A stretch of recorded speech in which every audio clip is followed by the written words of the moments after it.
Send me the shit. I'll do it. Welcome back, everybody, to Maniacal Music Musings, the show guaranteed to make me famous. Well, at least me. So make sure to like and subscribe. Our music taste doesn't suck, I promise you, especially after a few glasses of rosé. I'm your host, Jeremy. Here, after the dopamine sucked me dry and my childhood died, this is what I was left doing. Yeah, it is what it is. My co-host, though, hopefully he doesn't give me his letter of resignation after this introduction. He's secretly here undercover for the last emperor of the land of the sun. You all know his name. He told me luck is a fine thing, but you need to hear my confession. Which is basically when I found out that he's a superhero who's been around since the Civil War because he found no happiness in slavery. It's a pretty impressive thing. They should make a movie out of it. He likes to get physical in shallow graves. The return of the Mosh Lord himself, CJ, the motherfucking music god Plane. What's up, guys? I am here. I was amped up. Oh, yeah. Tell me about that one. But yeah, I was amped up to write that last part after listening to our albums today. So, had a little bit of that energy going. But, folks, we are back once again. And as always, we bring in awesome guests because we're cool. Our guest this week, a fellow member of the New England Podcasters Group, the first of many you'll hopefully see in the show in the next couple months. I am being joined, well, we are being joined, who am I, by Jennifer Ginty, host of When Not Yet Becomes Right Now. Welcome, Jen. Thank so you so glad much. this day finally came. Yes, thank you so much for having me on. I've been waiting for this day. It's been quite a journey. It's the journey's not quite over yet. But so tell us, Jen, what is When Not Yet Becomes Right Now? I mean, okay. I kind of know, of course, but for everybody else out there. Yeah. So my background is that I live with complex PTSD and depression from childhood abuse. I'm very open about it, talking about it. I created a doll for children called My Moody Monster, which you can tear apart and get all your frustrations out with. And I started going on mental health podcasts and parenting podcasts talking about Moody. But I found that I was telling my story of how I kept pushing off of my healing journey. From fear, from, timing. I was in college after I just put my abuser in prison. And I just wanted to have a, quote, normal life. So I kept pushing it off until my brain finally said, right now is when you need to do this. So I put together a, mental health team and I started on that healing journey. And when I kept telling that story, I realized so many other people have these kind of stories. It may not be like a childhood healing journey, but life journeys in general. I've had a lot of people on with medical journeys, those kinds of things. And I've been loving sharing those stories. And I'm actually going to hit 50 next week. And it's been 1 year since I started the pod.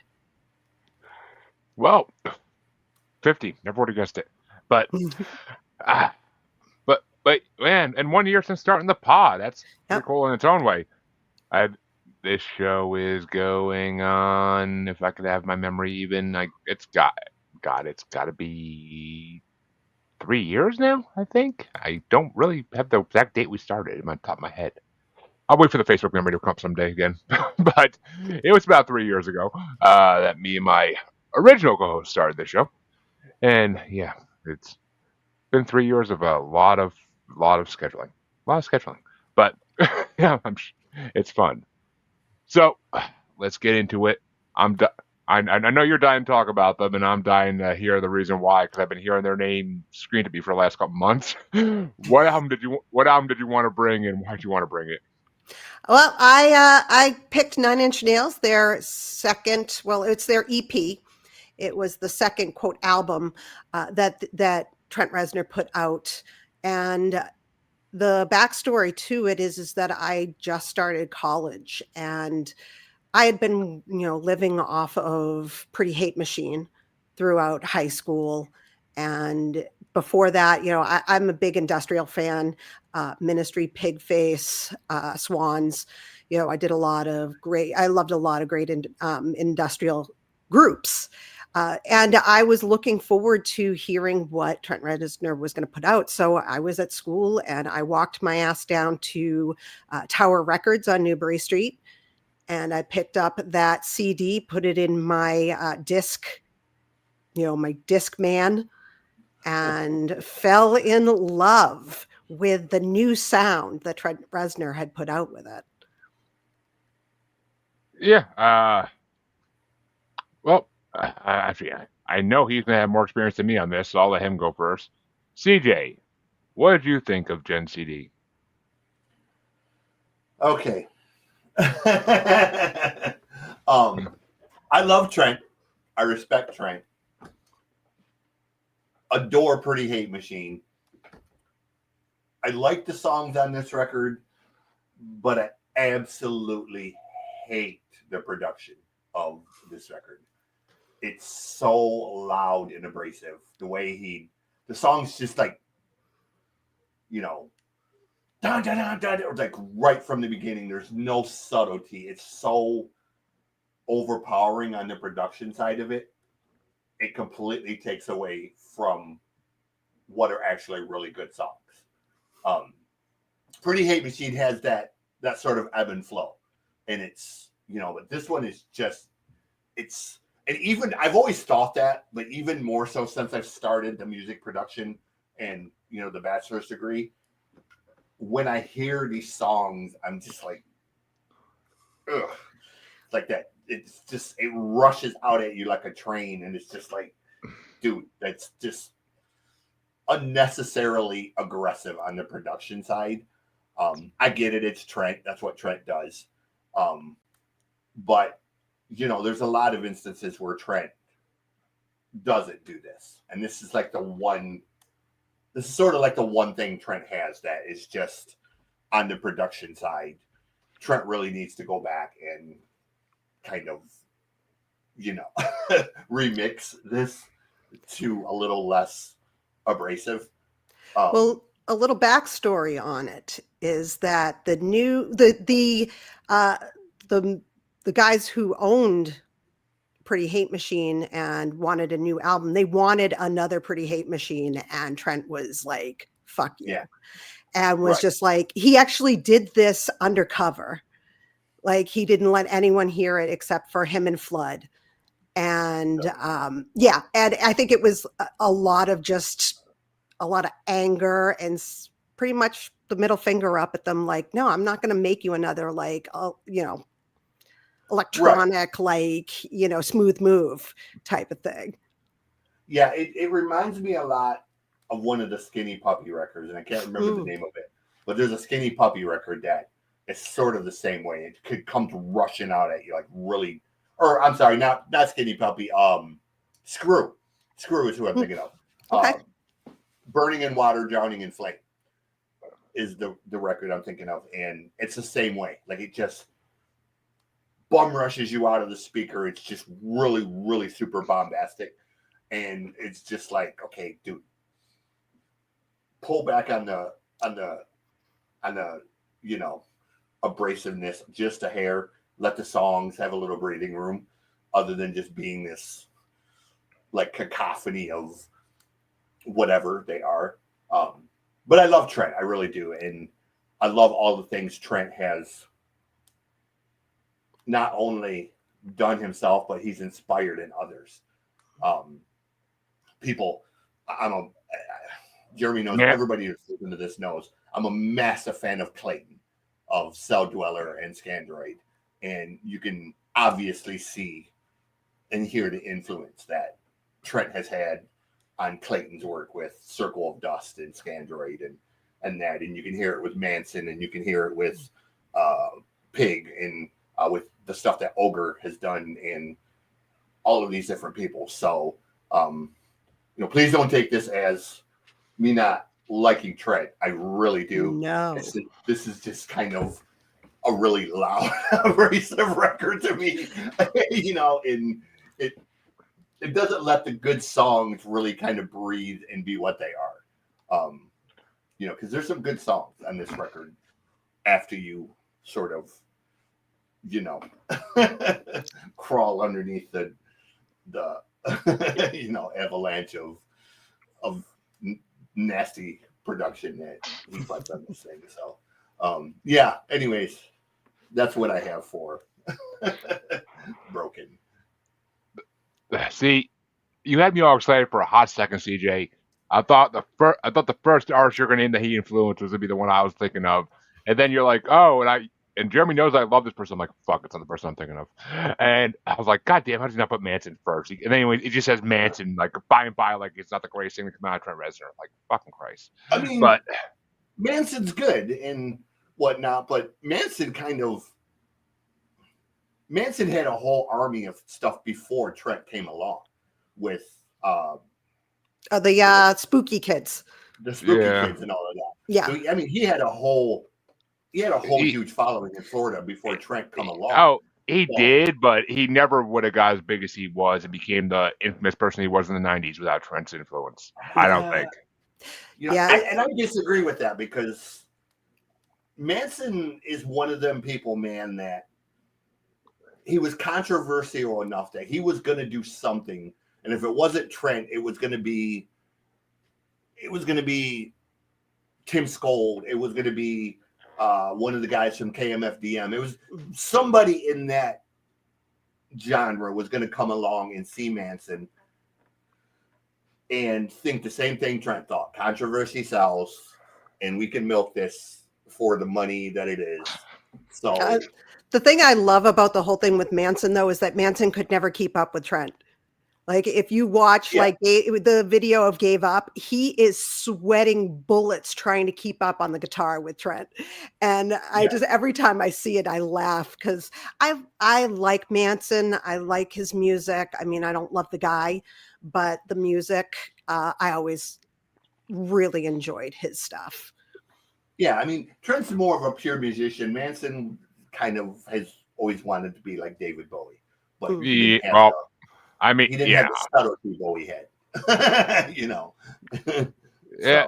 I mean, well, yeah, David Bowie's one of his biggest idols, for God's sake. But it's I don't know. And he did work with Tim Skold eventually, but Tim Skold wouldn't have came in until way too late. He would have fizzed out in Florida and eventually died off without Trent coming in. I think it would have been a phase for Florida. Maybe, but, and it's possible, but I don't know. I mean, yeah, Manson had the look. That's what sold was his look more than anything. He looked like the creepy kid that all the other creepy kids wanted to follow, literally. And and you know how much I love him as a artist person, CJ, and you know how much I used to love him as a person. I mean, there's been some controversy lately. I mean, the thing with Manson was Manson had that G.G. Allen mental nihilism. So he was always going to grab attention for doing something that he probably shouldn't have been doing. So maybe it wouldn't have been musically, but it could have been music, movies. It could have been a ton of things. Somewhere along the line, Manson was going to be. Yeah, I mean, he's a good actor. I mean, I've seen a lot of the shows he's been on. He's a good actor. That's for damn sure. Mm-hmm. But I mean, him in Californication for that one season was freaking amazing. But as far as this EP goes, I like Nine Inch Nails. Don't get me wrong. Closer is one of my favorite fucking songs in the world. But that song it's right no matter what you're doing. But I never really got into Nine Inch Nails like too big. The industrial stuff, like a Manson's, as far as I go into that usually. Like I don't go past it unless I have to for the show. But I mean, I always appreciate Nine Inch Nails and respected what they've done for the industry as a whole. And this EP actually wasn't bad. I was in a really fucking stressful, pissed off mood this morning, and that's the first thing I put on when I got into work to go through my emails, and I was like, this is just so soothing right now. I can dig this. I could freaking dig this. This is taking out all the anger, all the angst, and it's just riding this freaking high of metal. I'm like, I'm down with this for my first thing in the morning. It got me through like my first hour and a half between phone calls. So I was like, all right. I'm like, I dig the CP, and I'll get to this more when I get to my top 5. But there's a certain song I didn't know Nine Inch Nails even did originally, and I'm like, oh, they did this? I'm like, that makes sense kind of now, and that's awesome. and that just kind of blew me away. So I was like, all right, guys, I think I maybe knew one song on this album. I think I knew one song before I listened to it today. So it was kind of a new exposure to Nine Inch Nails for me because whatever album Closer's on, that one I've heard in full a Downward bunch. Spiral.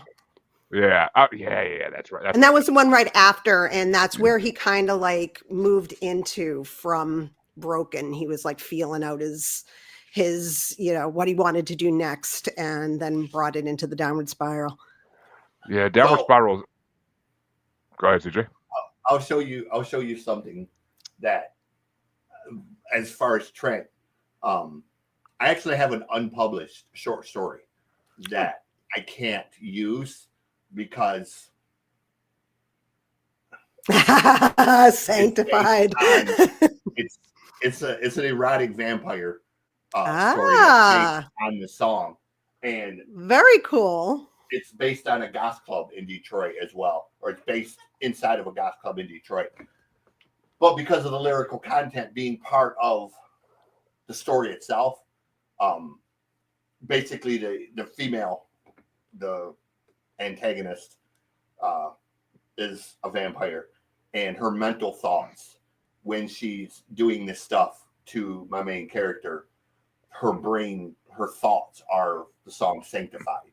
Nice. And it's basically, people have said, we'll just take it out of the story, and it's that sort of defeats the storyline because it's a central part of her thought process of in this final climax scene as she's going through the actions. Sanctified is literally like the music, it's the background, and it's her thoughts. And if you strip that away, then you kind of lose the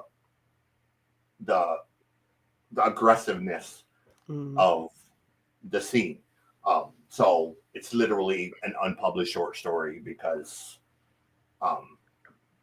going through the whole legal process of the copyright and all that, contacting Trent and having Trent approve it, and then the costs involved would be far greater than anything I would ever make off a 20 or 30 page short story. So so I do love Trent. Don't get me wrong. It's just Sanctified is my song. That's the song that it's just always had this spot in my heart, man. There's something about that song that I love.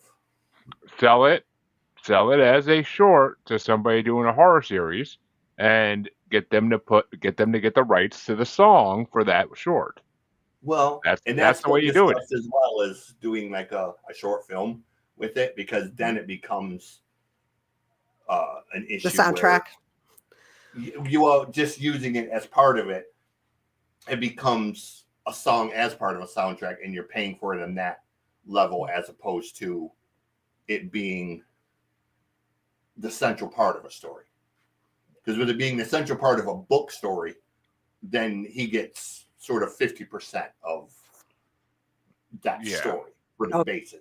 If you're doing it as the movie, but it's just one song in it, then it's okay. He gets a songwriting credit as opposed to the bigger chunk. And it's much easier to get a song approved for a movie than it is to get a book approved based off of pre-existing copyright. Believe me, I've gone through this whole process for years of trying to find an avenue, a loophole around the process, and the laws are pretty straightforward and well written. There's not a lot of loopholes or gray areas with them. Yeah, I mean, I don't know. This is why I should be a business coach. I'm just saying, but I know, and I would love to publish it because it's a great story. But send it to me. I want to read it. I can send you after the show. Send me or leave your email with me, and I'll definitely let you read it. It's a very good story. Sounds great. So. Well, I mean, and this EP definitely set my day today, and I enjoyed the hell out of it. I mean, it didn't even make me want to listen to other Nine Inch Nails stuff anymore, but I mean, it is heavy. I'm not. CJ's right about that. It is heavy, but there are certain times I need the heavy shit, so I can dig that. For like, if I was having a good morning, it might not have sat me as well. I might have been like, "Oh, this is rough." But I mean, today it just kind of was like I need this therapy. But here's the fun part as always. What are your top 5 tracks on it, Jen? Me. Okay, I'll start. I'm getting all my notes out. Okay, so I chose Gave Up, the last song on the main album. I thought it was an incredible end to it with the static going out and just keeping screaming, don't know why, like just it's yeah, and just this incredible like screeching sound by the end of it. So I absolutely love that. Number 2, so I wanted to show you guys, this is my original of the mini disc that came with the album in 1992. I say you won't see that very much. So, yeah, this is the original, and that has Physical and Suck on it. And I chose Suck as my second. He wrote that with Pigface. Did not like the way it turned out with them, so he redid it. And I freaking love this song to death. I could listen to this song over and over for an hour and a half, 2 hours maybe, yeah. So I could just keep listening to that. So Suck, great song. Then number 3 is Wish, which is a favorite at concerts. Again, it's screeching, it's mean, it's loud, it's aggressive, like you said. And, when I got this album, I was also pretty mean, angry, and aggressive. So It fit me. Let's see. So 4, I use Physical because I love it. I also love the Adam Ant version of Physical. It's such a great song, and I love the way that Trent redid it. I think that he turned it even sexier, and at least for me. And I always love a good Adam Ant song. And then number 5 was Last. Nearly enough credit. No, Adam Ant does not get any credit as far as I'm concerned with how music evolved. I can't say I've ever given that man a chance. I know who he is. I know he is. I've been introduced to him, but I just never really got into him. Goody two shoes. And he was so damn sexy in the early 80s. Yeah. It was just like, I loved watching his videos. They were always full of sex. And he's Adam Ant was Morrissey if Morrissey actually had musical talent and wasn't a complete prick. Total dipshit. Yeah. Yes. Sadly, Morrissey ended up getting all the fame that Adam Ant should have gotten. Essentially, is what it's so funny. I was I noticed that Morrissey's coming to the MGM next week. I think I'm like, no, he's not. Because he's not showing up, and if he does, he's doing one song and leaving. So good luck to you if you bought tickets. Yeah, Morrissey is. I have no patience for Morrissey, and I do love the Smiths. I do. I absolutely adore the Smiths. I like the Smiths, but Morrissey is just one of them people, man. Like he's like Roger Waters to me. Like he's, musically. He's okay, but then he opens his mouth, and then it's like, the shit Roger Waters said recently, and then Jack. I love Jack so much. He replied to Roger Waters, and he's like, "My dad always thought you were a cunt. Thanks for confirming it." I was like, I love it. Like it was just the most. Only Ozzy's kid would get away with saying that, but it's true. Like Roger Waters is just such an insufferable prick. Like, he really is. And I love Pink Floyd. Pink Floyd's like my favorite all-time band, but I can't listen to the early shit because of Roger Waters, man. It's like, dude, just shut the fuck up and play music. Like your opinions are so off base, bro. But anywho, I'm sorry, I didn't mean to go off track. All good. So, CJ, what were your top 5 for? I had 2 main ones. Number 1, I had Physical, just because Adam Ant, and my other one is Happiness and Slavery. I dig that song. That one's not quite as overbearing in the production, a little bit, but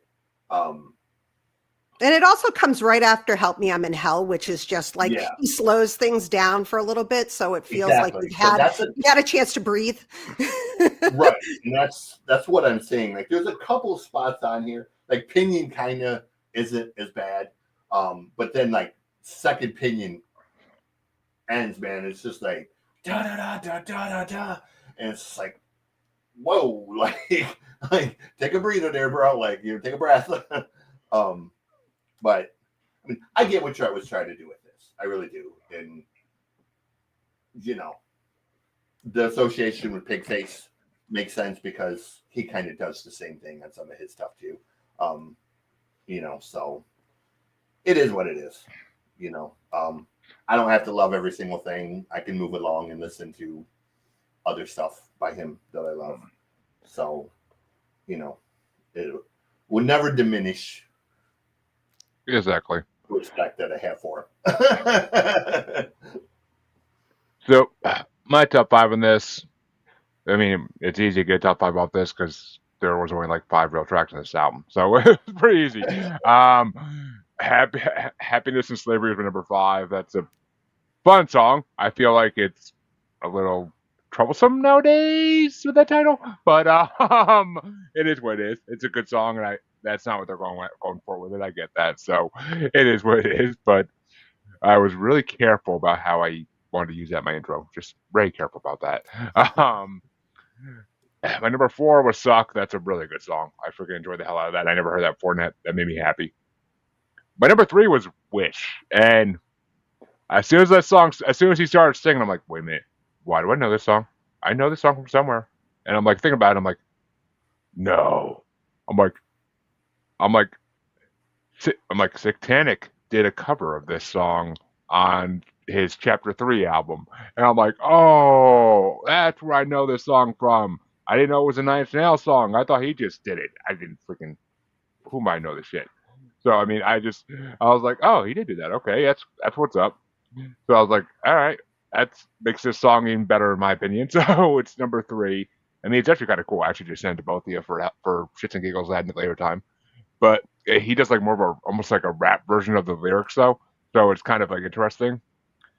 But he's good doing the screaming shit too, because it makes sense actually, because he did a version of Hurt too. So number 2 for me was Last. That was another song I never heard that I really enjoyed the hell out of. And my number 1 had to be Physical. I knew that song, and that song's always amazing. So it's not to me that was 9. I'm like, that's 9 Nails. I'm like, okay, yep.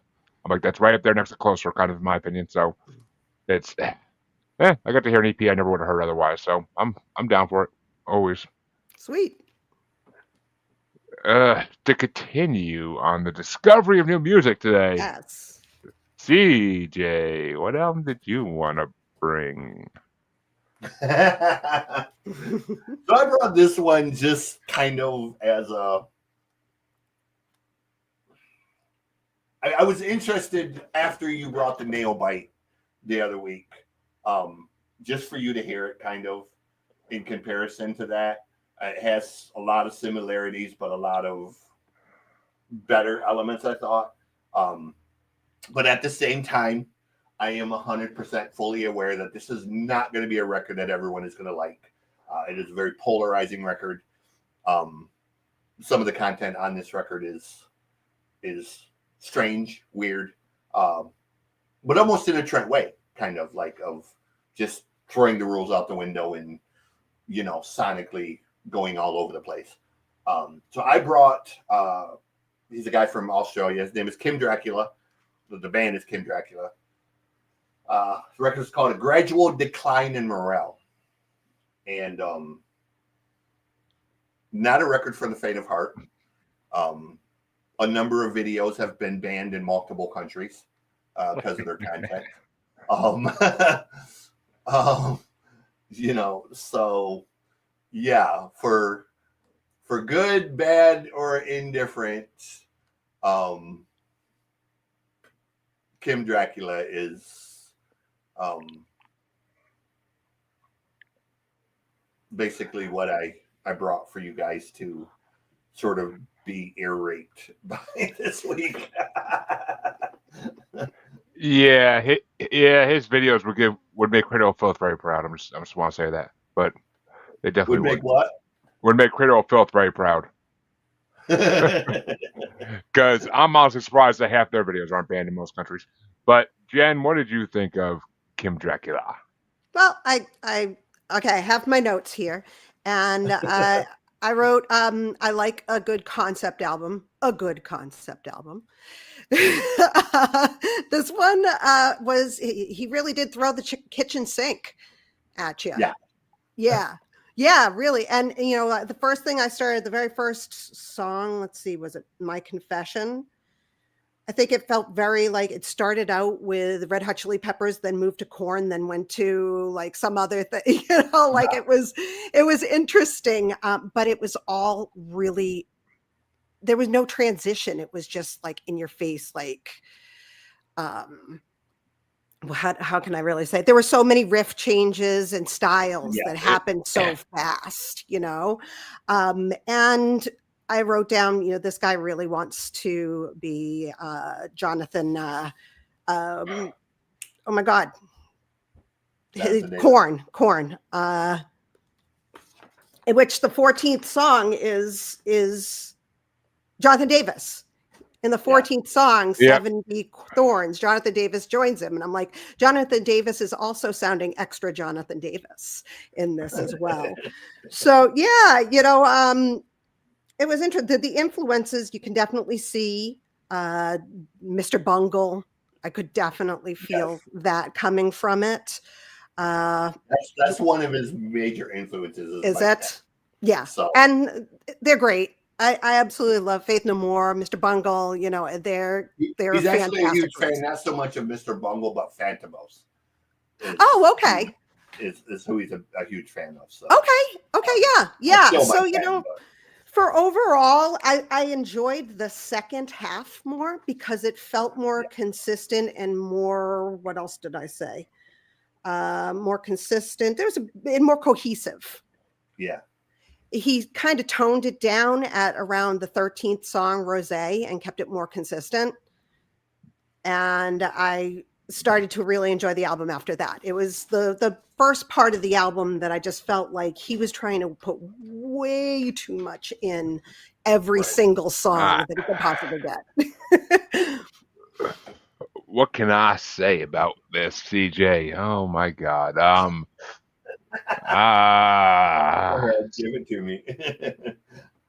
I've talked enough shit about yours. See, but that's the problem about this. That's the problem. Once again, you bring me something I never fucking heard. I never gave a chance or heard of, and you fucking blow me away. You did with the fucking what was it? The Coop last week? Like freaking. Oh, the Coop, yeah, the Coop. Like, which this is reminiscent of the Coop, 100%. But the first song, I'm like, what the fuck's going on here? I'm like, this is like if Prince had a son and he went and got all the band members from Dog Fashion Disco and he said, you know what? Let's do a song with the Beastie Boys and then let's do a song with Hot Chili Peppers and then let's do a song with this band. It's like they just basically are touring with different bands and are like, hey, let's do a fucking song with them today. I mean, really, really Dog Fashion Disco reminiscent. That's really what it hit me up. That's why when Jen said Mr. Bungle, I was like, that makes sense. He's a huge fan of Ghostmane as well. So you'll hear a lot of like Ghostmane when he does the rapping parts and all of that. And there's a lot of Ghostmane influence. There's another band I fucking heard in there too. I was like, what the hell? But I immediately started thinking of Prince in the first song. Like I immediately started thinking of Prince. I'm like, this is very Prince-like music almost. Like the way he jumps around. The My Confession one where he's saying "work it." Yeah. Bitch. I was like Britney Spears. What? no, that one, dude, is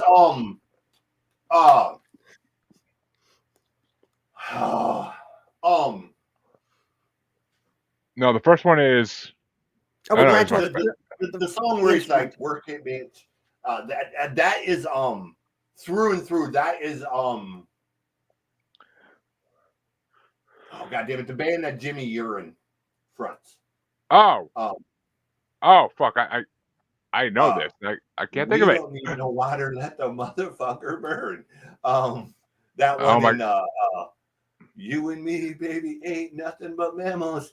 It's Oh, basically what that Bloodhound Gang. Bloodhound yeah, Gang. that's basically what he's doing in that song. When he's doing that with that beat, he's doing like a Bloodhound Gang type of Yeah, thing. the Bad Touch. Yeah, I love Yeah. that. I love that freaking album. But I mean, this band is just Kim Dracula is just so many.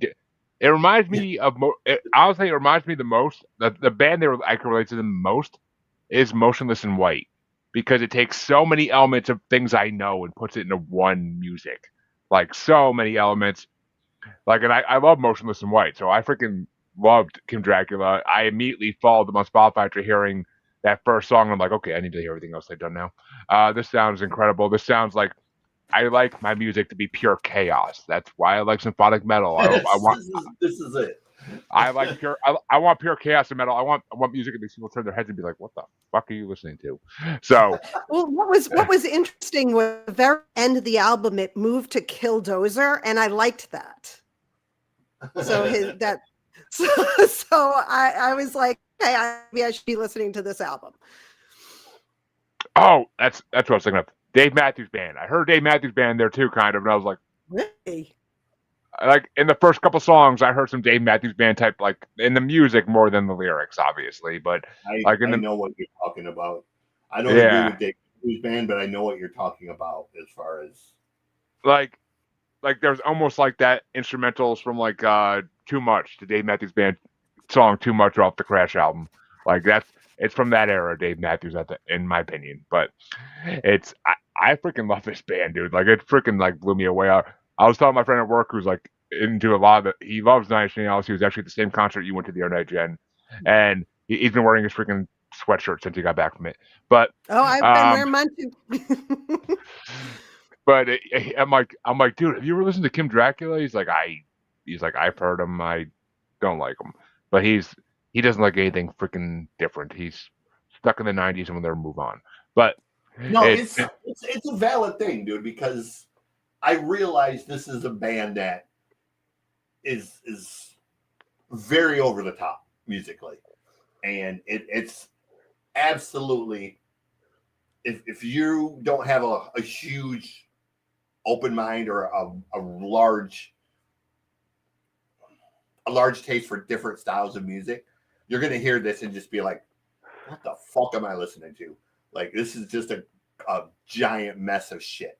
But at the same time, if you are open-minded about music and you do listen to multiple genres, you can pick things out of where, you know, like the Mr. Bungle stuff, the Mike Patton influence, the Korn influence, the Ghostman influence, the different things of all things that he sort of listened to growing up, and he sort of melded it all together into this.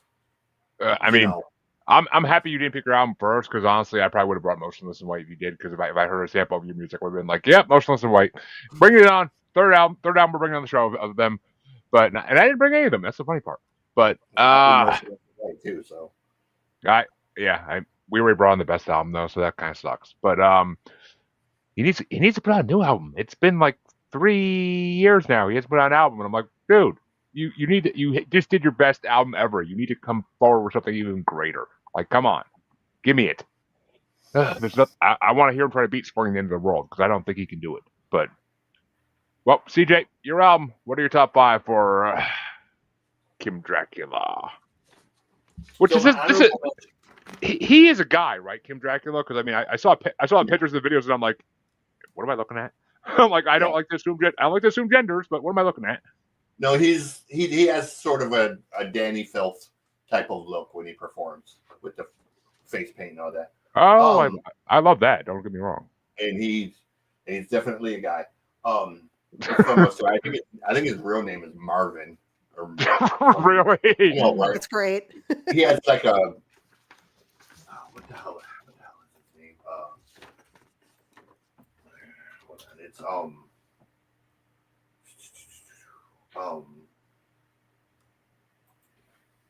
I'm sorry. His name is Samuel Wellings. That's his real name. That's still funny. That's still funny. But anyways, my honorable mentions. First one is Make Me Famous. It's not that I like the song so much. The video is very, very dark. Banned in like 14 countries. The ending of the video is just horrific, man. Like you know, there's that trope of you never show violence against a child in its graphic form.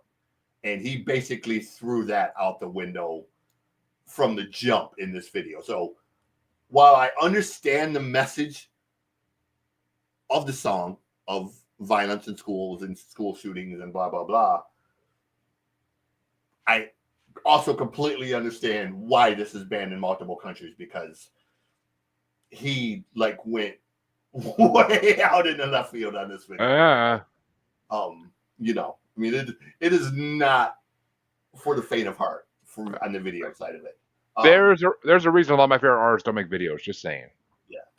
The other one is my other honorable mention is Kitty Kitty, because it wouldn't just that reminds me. It reminds me of Lords of Acid. Like it has this Lords of Acid type of tongue-in-cheek lyrical thing, and you know the way he's singing it in this sort of jazz swing. I was thinking like my life with the Coco Cult. Like, that too. But the way he's sort of singing it in this sort of jazz swing style, while the background music is like almost like System of a Down, is just like okay. the contrast in those two things is great. Well, yeah, actually, I didn't have that on my list, but that song kind of did remind me of like Gore's "Have You Seen Me." Number 5 for me, what do I got? Number 5, Land of the Sun. It was the first one because it's very much a Mr. Bungle, Phantomos style. I heard. What do you call it? Faith No More. I heard Faith No More in that song. Again, it's Mr. Bungle, Phantomos. They're all Mike Patton. So, yes, you heard exactly right. Number 4 is the 4th song. Luck is a Fine Thing. Give it a chance. That song is like Korn meets jazz swing meets early My Chemical Romance meets Broadway. You know, it has all these style changes, and then at the end when he brings in this big, almost like Michael Crawford type of phantom voice where he's singing, you're just kind of like, okay, where the fuck did that come from? Number 3, the cover of Iris. Such an unconventional choice for a band like this. That blew me away when I heard that come on. I didn't recognize the song name. And I heard the song. I'm like, no fucking way. Yeah. And he stayed fairly close to the original. I mean, not as melodic of a singer as Johnny is, but whatever. Number 2 is Undercover, because again, it has all these multiple time signatures and changes, and you know, again, another band I adore. I've talked about him, is Maximum the Hormone, and he has a very Maximum the Hormone approach to music. Well, my favorite one, and it's been my favorite one from the first time I listened to this record, is 70 Thorns, because it opens up. It's a King Diamond song, you know, with that, and then it drops into the Korn thing. You know, Jonathan's on it, and then it takes like 314 signature jumps musically. Hold on, my computer's acting stupid.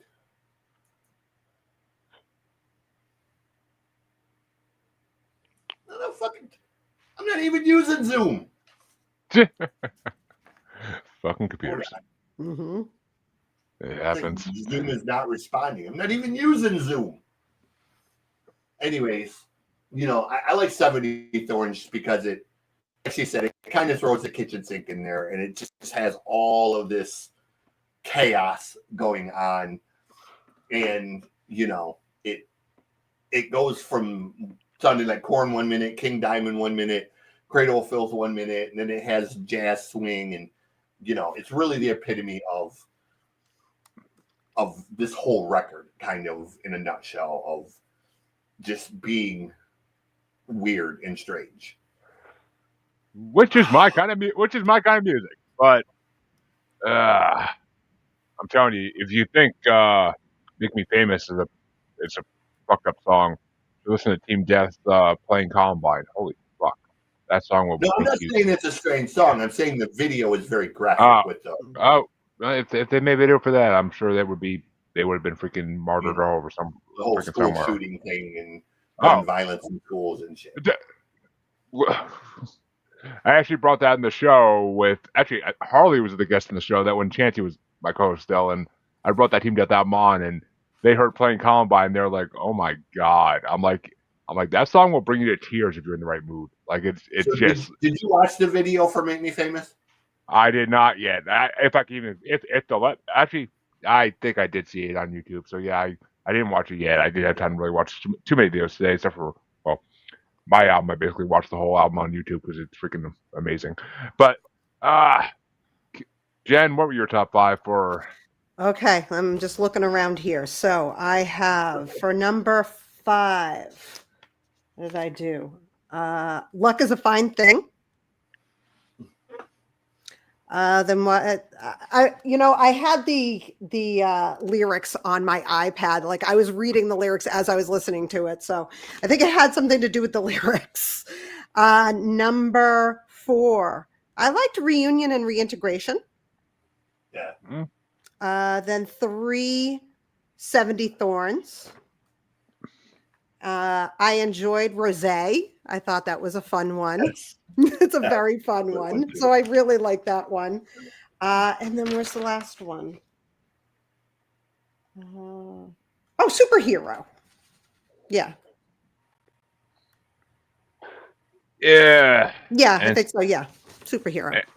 And CJ, I think I outdid you in this album because I got 4 more mentions. I couldn't get enough of this album. Honorable mentions are fast. So Land of the Sun is my first honorable mention. That definitely had a freaking Faith No More. What the fuck's the name of that song? It's from the same album as Epic. What the hell is the name of that song? Oh my god. It's about war. But not Pigs of War? No, not the remake they did. But I forget the name of the song. But my next honorable mention was "Luck is a Fine Thing," which that was one of the first ones to make on my list. It was a really fun song. Superhero was an honorable mention because that was a really fun song too. Almost gave me like They Might Be Giant vibes. But and my last honorable mention was "Make Me Famous" because I actually didn't really get what that song was about until you guys started saying it. And I was like, oh, that makes sense now. I didn't realize that by hearing the song. I'd have to listen to it again with that in mind and really hear it, I'm sure. But I thought it was just a fun song, and from what I saw, it's the most popular song off the album. But let's go. Video is I'm sure that makes sense. That makes sense. It all came together when you said that. But number 5 is "Are You?" because that song's weird, and I'm like, who is he supposed to be talking about? Like the way it just keeps saying "Are you a pedophile?" I'm like, are you talking about my daughter's biological father? What? But my number 4 was 70 Thorns. It's Jonathan fucking Davis. He's a god in my eyes, and the lyrics in it were freaking amazing. I'm sick of feeling like I'm a villain in the first degree. Fucking A. That's Korn lyrics. That's fucking Korn lyrics. Number 3 was Rosé because I fucking love that song. It's fun as shit. Fuck. That's as good as a Maelstrom drinking songs, for God's sakes. But number 2 was My Confession because I literally said when I heard the song, I was like, it sounds like if Prince's brother stole beats from Hey Arnold. From Hey Arnold? Like the freaking music Arnold would put on his room when he went to his like cool ass room. He'd put on like the music on the stereo. That's what it sounded like. It sounded like that jazzy ass shit that he would play always. And my number one was Undercover because total dog fashion disco adultery vibes, and the heavy guitar to saxophone transition was fucking amazing. So like it reminded me of of the Private Eye song on Adultery. Like that's what it really reminded me of. It's the Private Eye song. All it was missing was like the smooth talking parts of it. But I fucking loved Undercover. Like that song blew me away. But yeah, this fucking I knew you told me I was gonna like Kim Dracula, and once again you're right. Like it's fucking. I didn't know if you would like it so much. Is when you brought Nailbite, like they had a lot of the same elements, the same mindset. It just wasn't executed as well. Yeah. And he relied way too heavily on like his pig squeals as opposed to using I should have brought their first. I only went with it because of the year, but I should have brought their actually no, I went with it because it was the newest release, but I should have went with their first album. Their first album's a little bit different. But I'm just saying, like eventually, as far as Nailbite goes, I could see them landing here, like going in this direction. You know, they've got the talent for it. They just need that. Like I said in that show, they need the producer or the guy to. They need somebody to steer the ship a little more. If they wind up with like Kim Dracula with their sitar involved, I'll be happy as shit. So I'll be a pig wallowing in mud. But all right, well, fuck. I guess it's that time of the night that I look forward to every episode. My album. And let's see. I didn't know what I wanted to bring for 9 Inch Nails. I mean, Manson crossed my mind fucking immediately, but I'm like, no, that's too predictable. I don't like to be predictable. I'm like, and I looked in the year the album came out. I'm like, shit, everything that came out this year that I'd want to bring, I already fucking brought, and there's not really anything there that's like tempting me at this point. I'm like, all right, let's look through artists I want to bring on the show, but I haven't had a chance to yet, and I think they'll kind of. And I'm like, yeah, you know. I'm like, the things I've talked with Jen about before, movie wise. I'm like, you know, I think she actually would like this band and some of the messages they sing about certain movie franchises. So I'm like, you know what? I fell in love with this band when my friend at work showed me one of their videos, and I started digging everything they put out at that point. And basically, it was all the singles for this first album they've done. And they're a weird freaking band because no one knows who they are yet to this day. They just are. All their videos are animation. It's kind of like Gorillaz, where I mean, except like Gorillaz, nobody knows who these freaking people are, and well, except the one guy who's guested on their album, but. They're freaking incredible, and their songs are all about like 90s 2000s kids and like what they had to grow up with and what they're like today because of the way they grew up. So I'm bringing Lost Souls Lore album because it's just phenomenally funny and well done, and it's got great music. I love the singer, I love the guitarist and bass player, drums, every part of it is fucking phenomenal.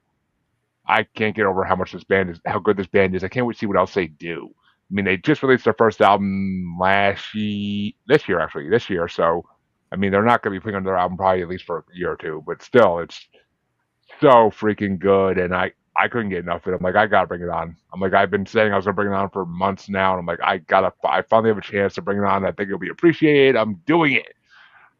So, Jen, if you have to break my heart, break my heart. But what'd you think of Lost Souls? No, I don't think I'm going to break your heart. No, I'm not a metalcore girl, but I have the same sentiments. I looked at their backstory. They grew up in the same neighborhood in foster care together. So I thought that was, really interesting. And yeah, they are those kids that we are. Right. I absolutely adore that they kept talking about Luke Skywalker. And I knew like Magic the Gathering. I'm like, this is totally okay. I know what this is. They probably did D&D at some point too. But no, I mean, overall, for someone who doesn't listen to metalcore, it was really interesting to me and a lot of fun. And plus, their videos are freaking amazing because like in the one video, the popcorn machine starts going off, so they start like matching the popcorn machine on the instruments, and it's freaking perfect. Like it's hilarious. They're freaking it's entertaining. They do little shorts too, I think, where like it's like just them fucking around, and it's almost like gonna become like a mini pop culture thing where like people are gonna follow them eventually. They got to get out there, and that's why I want to bring them on the show because like I want to be able to tag them on YouTube and shit and be like, yep, we talked about them, and people. I've had artists reach out to me and be like, thank you for having our album on your show. Dogfish and Disco, every time they hear that I have an album of theirs on our show, they fucking give me like a thumbs up and a thank you on Instagram. So it's Sweet. I love hearing when artists actually get back to us. It's always fucking awesome. Yeah, and I definitely like the Gorillaz style like videos. Those are really fun. I love looking at all. I think I don't remember which song was it. Mosh Lord. The posters they had behind them, which was like Magic the Gathering, My Chemical Romance. Yeah, it was fun. I enjoyed it. Like I said, I don't listen to metalcore, so it was a good. It's not typically my genre either by any means, but it kind of blew me away. Like this, I'll get to it when I get to my songs, but it blew me away. My number one, so got me into them, and my coworker knew immediately I would fucking die loving them with that fucking song. But CJ, what did you think of Lost Souls? My biggest critic ever. That'll probably be the one to break your heart. Every week. I wrote, production is good. Lyrics are great, but they're overpowered by mundane vocals with too much reverb. I noticed like some of the songs vocally, it had too much reverb on the end of it, and it kind of like, got a little monotonous and annoying. But overall, for it being metalcore, not terrible, because metalcore is sort of the one subgenre of metal that I don't like or care for. I can death metal, even weird shit. But metalcore just kind of is like, metalcore and gent are both just like, when you start screaming the way metalcore singers do, or when you start doing the like the fucking jet guys do, like Animal as leaders, for example, just fucking annoy the piss out of me because I'm like, I don't get them at all. We went to see Dream Theater a while back, and they were one of the opening bands for Dream Theater, and everybody was like, oh, they're so great, and I'm just sitting there like, get the fuck off the stage, dude. You guys suck. Like, I get it. You can play guitar, jerk off. Like, he's just like, like, you're not fucking Zappa. Get the fuck off the stage. Like my friend's like, don't be an asshole. And I was like, dude, he fucking sucks. Like, he's terrible. Like, he's not playing anything. He's trying to be Zappa.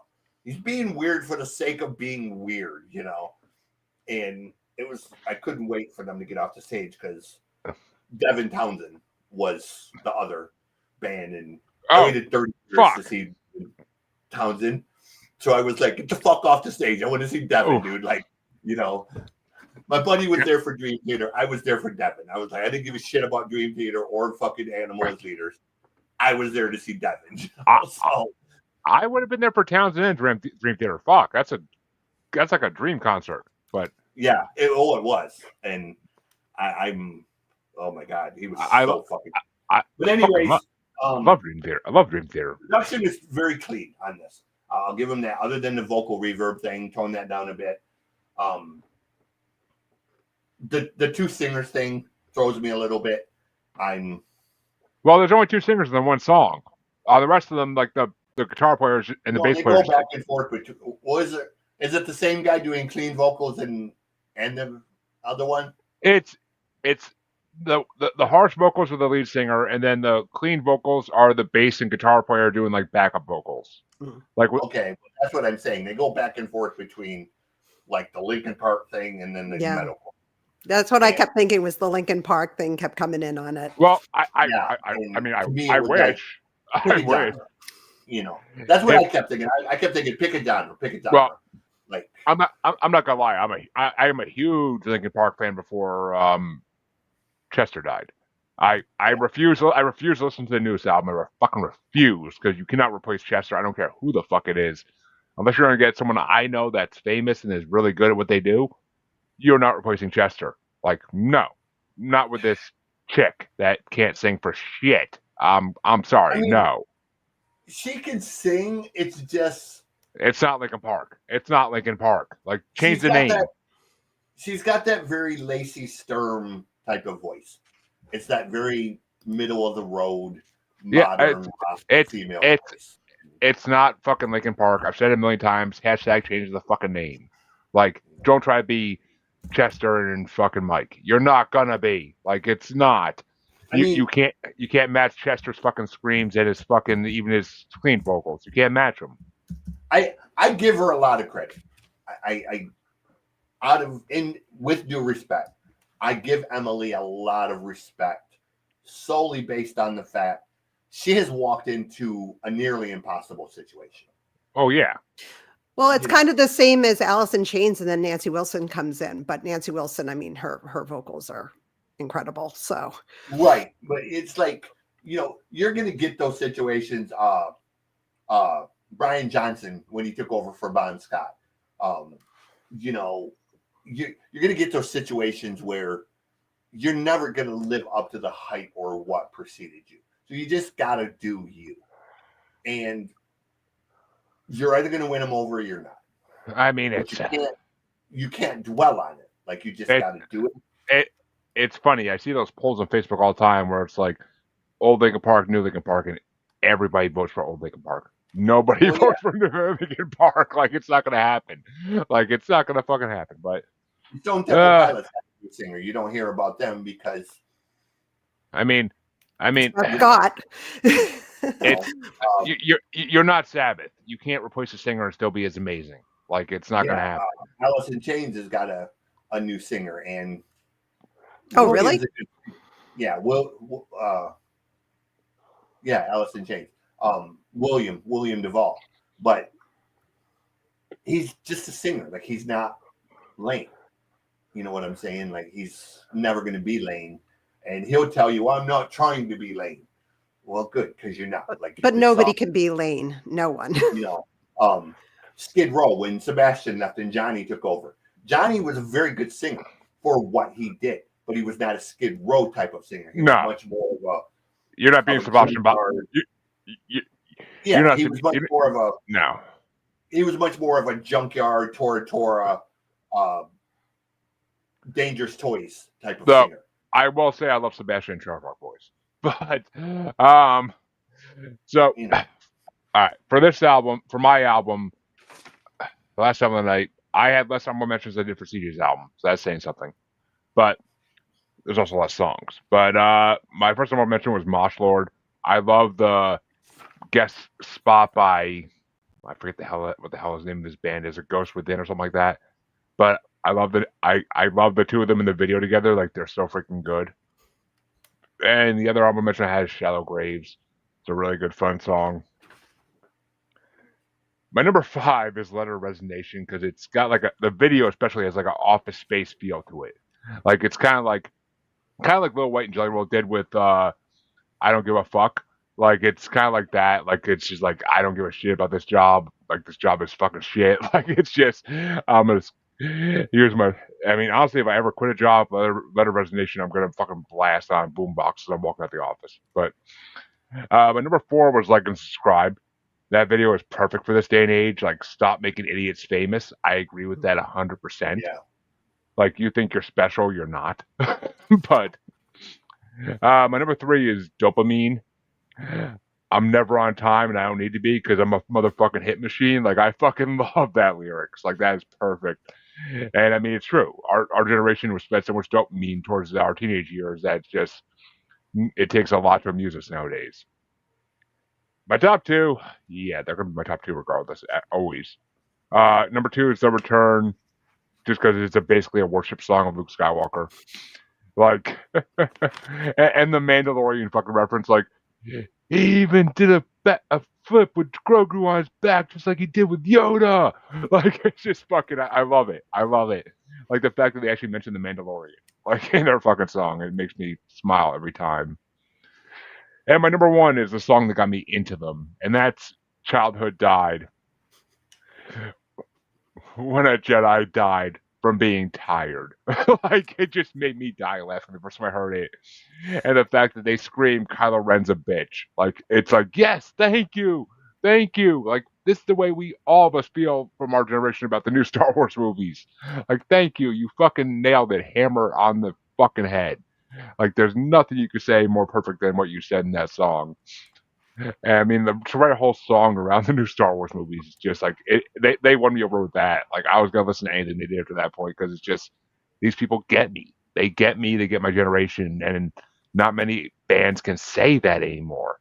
So it's perfect. Like, and yeah, the Magic the Gathering and all those. I mean, I never played Magic, but those references, like, it's all stuff I grew up with, like, and around me. So it makes me feel nostalgic of better times. But Childhood Die is just a fucking gem of a song. I can't get over that song and how good it is.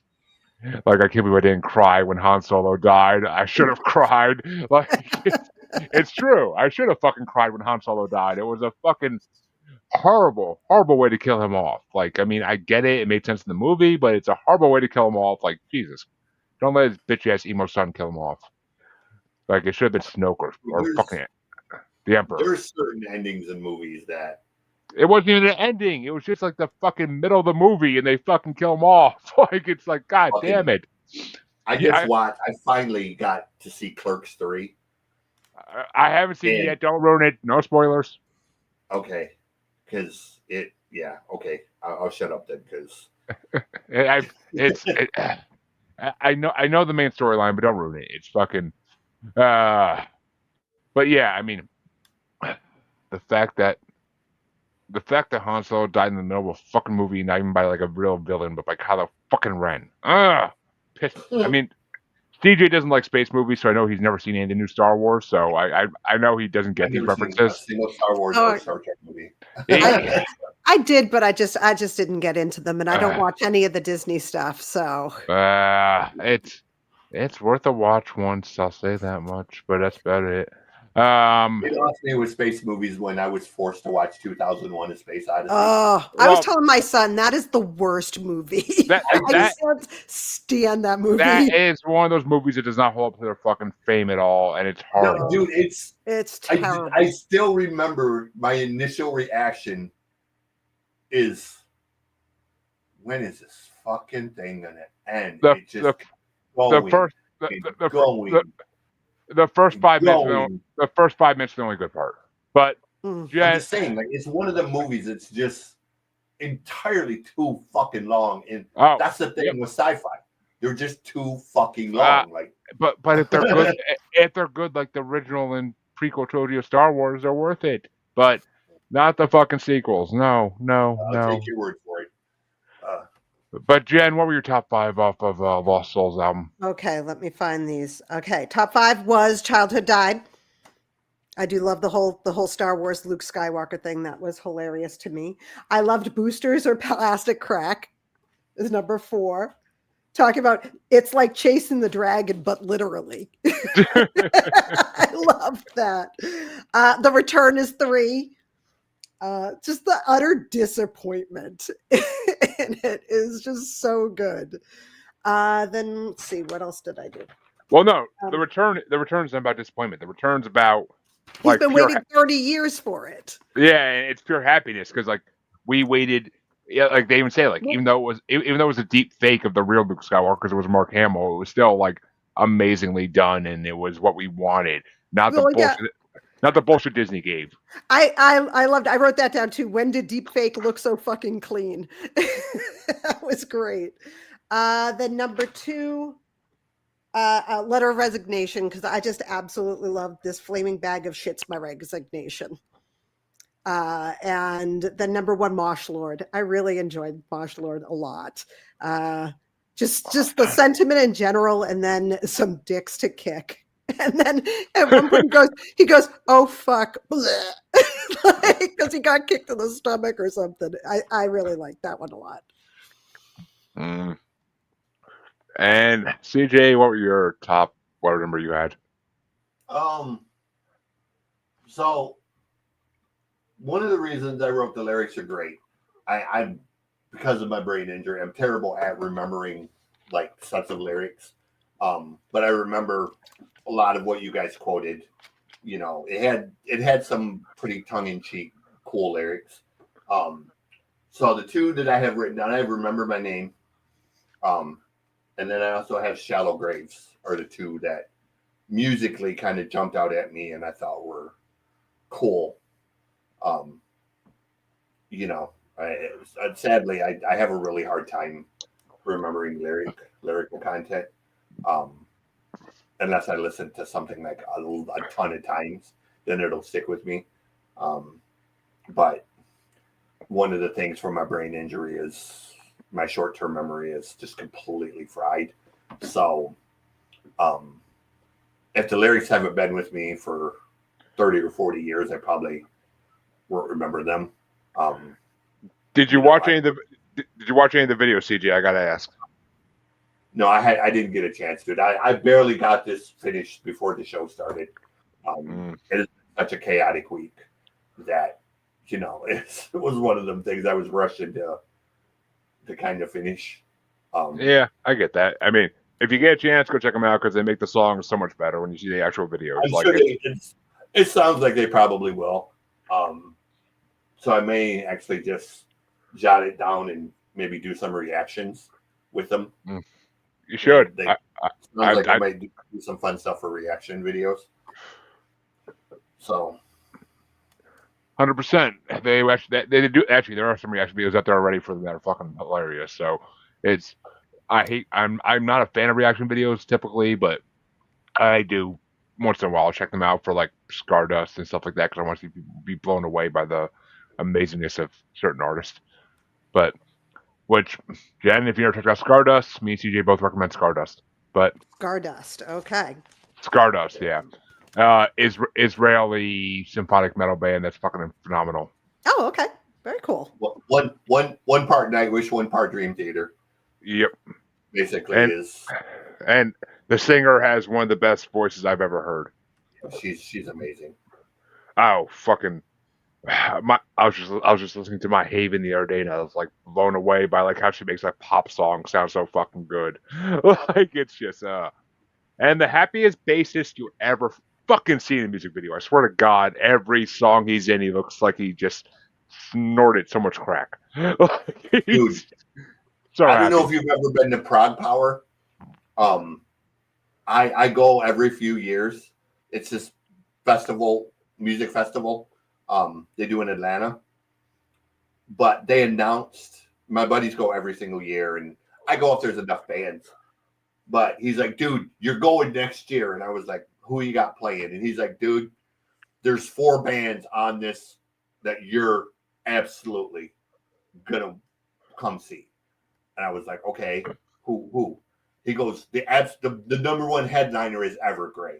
And I was like, okay, I've gone every single time Evergrey's been there. I'm there. I goes, what's the other 3 bands? And he goes, dude, The Reticent, Seven Spires, and Stardust are all playing. And I was like, are you shitting me? All 3 of those on this, because you know The Reticent is my friend Chris's band. Yeah. Like and then the Stardust and Seven Spires as well. And I was like, yep, I'm going. Like I don't even care what the rest of the bands are on the other. It's a 4-day thing. Like, I don't even care what the other bands are. I'll go just for those 4 bands. Dude, I wish I can go just for Seven Spires and Stardust. Like to hear Adrian and Stardust like fucking perform be amazing. Yeah. And then there's other shit like Roy Khan is going to be doing a solo set plus with his new band Conception. They're both going to be playing fucking. There's all kinds of like fucking. This thing is so loaded, and it's like. I was just listening to an Habitation song today for the bracket Sunday that Roy Khan's on. I fucking love Roy Khan, but I thought many years down the road when my newborn is old enough, I can actually go out to do things again someday, maybe when I have money. Or you'll But do them with them. My son well, is my concert buddy. I got 3 fucking kids. I don't want to pay that much money for concert tickets. We'll see. We'll see. Maybe someday. Maybe. I mean, my oldest one is definitely. I want to take him to. I want to take him to his first ICP concert in the next like 3 or 4 years. But because that's if you haven't taken your son to an ICP concert, you should. It's a bonding experience, and it's fun. I don't care what people say. It's not. It's not dangerous. There's no crudeness. It's just family fun. But well, folks, we brought you your albums thrice, like a wheeze. Then we hit 3 albums. I can't complain about a single damn one of them. It was a fucking good show. I enjoyed this homework today and got to enjoy an album I know and love, and got to be introduced to a new artist I never heard and never really, and definitely will be hearing more of. And Nine Inch Nails is thrown in there, and I never mind hearing them. It's never a bad experience hearing Nine Inch Nails. Just not something I gravitate towards. I have something against '90s rock, '90s metal. I don't know. I think I've been burned by my original co-host bringing too much Tool and Bush, but because I can't stand either of those fucking bands for anything in the world. I think I've heard every Tool album that ever came out, and I fucking can't stand it. But fucking, their songs are too fucking long and not good. But we want to thank Jen for coming on. It's been a freaking pleasure having her on. You are always welcome back, my dear. Always. Would love it. I'd love to join again. Definitely. Yeah, because knowing your background now, one of the records that I really was leaning to before this one, was the band Latex Twins, and I feel like I've heard of them. I just don't. Yeah, I haven't heard them. I didn't know what your background was musically, so now knowing that you're into the industrial thing, I'm kind of like, okay. My first 2 choices were Combi Christ and Latex Twins were my first 2 choices, and then I thought that might be a little too far into the whole industrial thing. If you're not a fan of that style of music, it's a bit abrasive. So I thought I'll go more towards here. But after hearing you talk, I was kind of like, yeah, I should have went with my first choice because it would have been right up your alley. So and CJ, guess what? Since you picked the topic, you will be interested to know. I got to know the list still, but I'm working on it. So still got time. Jen most likely will be joining us for the sex horror movies bracket. Yes. Oh my God. Yes. Since CJ's the one who picked the topic, actually, I didn't even think of that when I invited you on the show. Yes, I am. I grew up on horror, and I absolutely I adore most genres. Body horror, kind of a little bit, not so much, but otherwise. I've been watching these movies a lot over the last week or so. I've been trying to get the list down so I can get to the actually scheduling a date for this because it's. I haven't watched a single one yet, but I'll binge watch them. It's most a lot of them are available on free streaming services like Tubi and that's cool. Other ones. So pretty much everybody who knows me knows my favorite horror movie is the movie Pieces. Oh yeah, okay. But it's a movie that most people don't know unless you're an actual real horror film. You bastards! So my brother he's the one who really got me into horror, and he's written books. He's got his own thing going on, but he got me into all of the different genres when I was younger. I was watching them when I was like 8. Yeah, exactly. Watching movies that we had no business watching. Yes, exactly. Well, I will tell you, I have started this sex horror bracket movie list finally. I'm like 3 or 4 movies actually like 5 or 6 movies in at this point. A couple disappointments that were horrible, and a couple amazing movies that I fucking can't wait to talk about. But I have the list ready to go. I have to fucking send it to you. I have it ready to go on my Microsoft Teams. I just got to copy and paste it, and I haven't done that yet because life is busy. But shoot that over to you as soon as possible. And as soon as usually when I get halfway or so through the list, that's when I start setting a date because I want to make sure I'm gonna have time to finish it. But and my TV has Miss Rachel on pretty much 24 hours a day, so I don't get time to watch anything. But now that school's back in session, I'm up at 5:30. If the wife and baby sleep in, I put on my horror movies. So because nothing better at 5:30 in the morning than a fucking sex horror movie. Ooh. But I don't know if I'd want to wake up to that, but I mean, okay, and that's the thing. I was kind of disappointed that I Spit on Your Grave wasn't on your list. no, it's not. Trust me, this is a multi-part bracket. I forget how many parts it is. Oh, okay. It's in the first. I guarantee that's in the first. I guarantee that's in the last fucking part of it because that's the highest ranked movies. So I guarantee it's in the top 8 in the final part. But there are some good ones in this one. I've already found some ones that I consider 4 or 5 star movies. I'm sure there probably are. I love a shocky movie. Like I'm a massive Lloyd Kaufman geek. Well, that's the thing. There actually is some movies in this that I was expecting all cheesy horror movies with just a lot of nudity. That's not what these are. Some of these are actually good movies with storylines that actually make sense. And I'm like, you have my attention now. I'm like, I was thinking this bracket was going to be a joke. And I'm like, it's not. You have my attention. These are some fucking... what the fuck was that one I watched? And there's little to no nudity in some of these movies. I mean, it's some of the lower ranked ones, but I mean, that's why. But it's just, there's little to no nudity in some of these movies. I'm like, all right. I'm like, you still have my attention because these are good horror movies. So fuck it. I'm like, I will debate these to the end of the day. Forward to it then. Yeah, I just had the major thing online. I got banned from a Reddit thing because I had this argument with this idiot about, he was railing on about the new Toxic Avenger being played by Peter Dinklage, and that's sacrilegious and bullshit and blah blah blah. And I was like, obviously, zero about Lloyd Kaufman or the Toxic Avenger. Mm-hmm.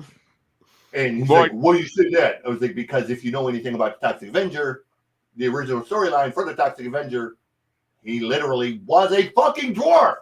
Like they're finally doing it correctly. They didn't do it correctly to any of the original ones, because they wouldn't allow them to do it that way. Lloyd literally fought to have a midget, but they thought it was going to be offensive if you had a midget do it. Blah blah blah blah, or a little person. Sorry if I offended anyone, but that was the whole thing.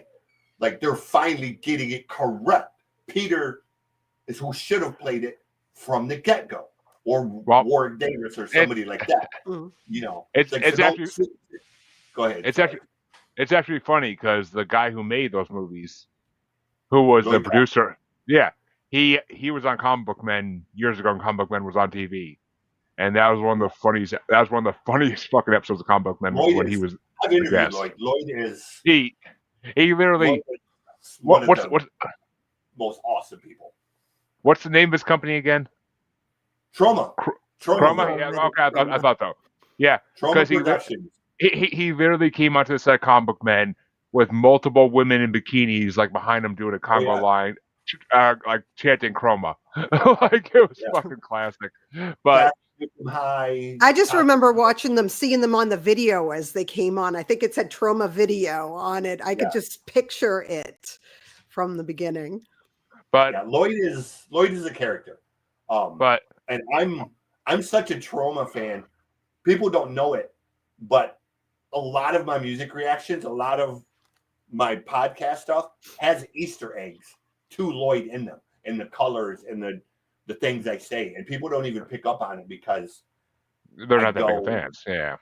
Yeah, but Lloyd, when I interviewed Lloyd, I told him that, and then he went back and he emailed me back like a week later, and he's like, "Dude, I would have totally missed that if you wouldn't have pointed out what you said." And he's like, "I see what you did here and here and here," and he's like, "I love that." And I was like, "I love a terrible movie. Like, I just, I love a schlocky, shitty movie that had no business being made, but there it is, Well, if people love a shitty horror movie, then you'll love our brackets.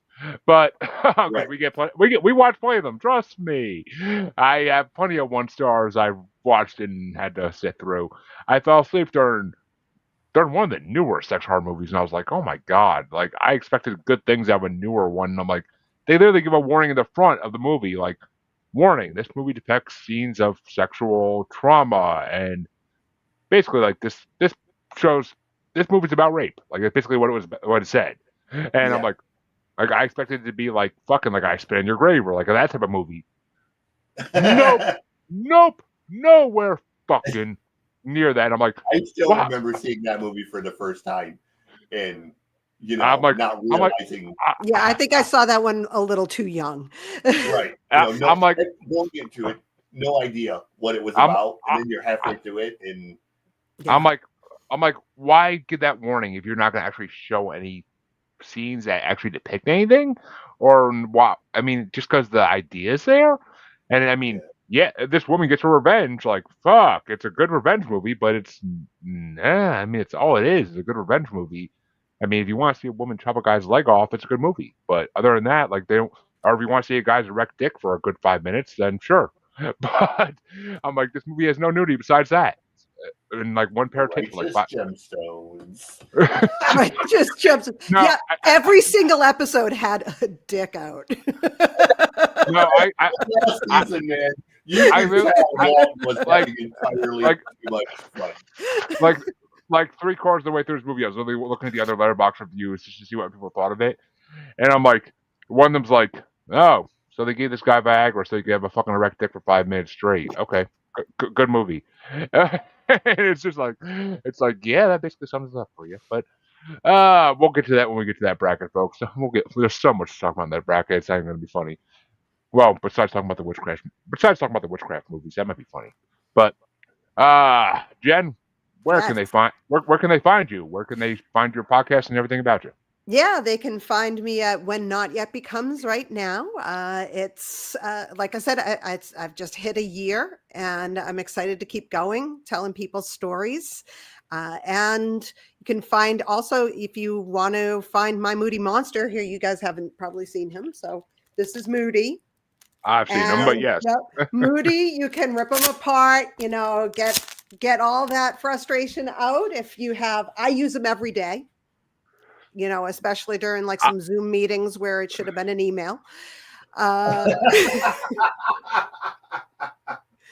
but yeah, no, I mean, the kids are loving them, and I love sharing them with the did world. didn't he just get introduced in something special? I believe. Yes. So the toy book is an industry book. And for the fall preview, they put Moody in. I just got MESH accreditation, which is for mental health for kids. So they put that into the toy book. And I can't believe I've been mentioned in a big industry book.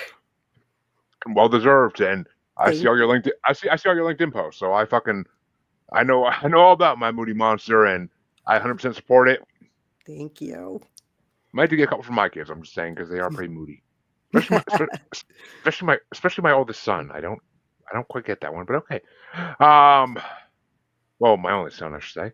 But CJ, where can they find you if they so freaking dare? The website is musicgodscjplane.rocks, ROCK. That's something like that. Pretty much everything is going to get pointed there. I'm going to be making the announcement soon officially. Noise Report is retired. We're going to kick off the Mosh Pit Manifesto soon to take its place. It's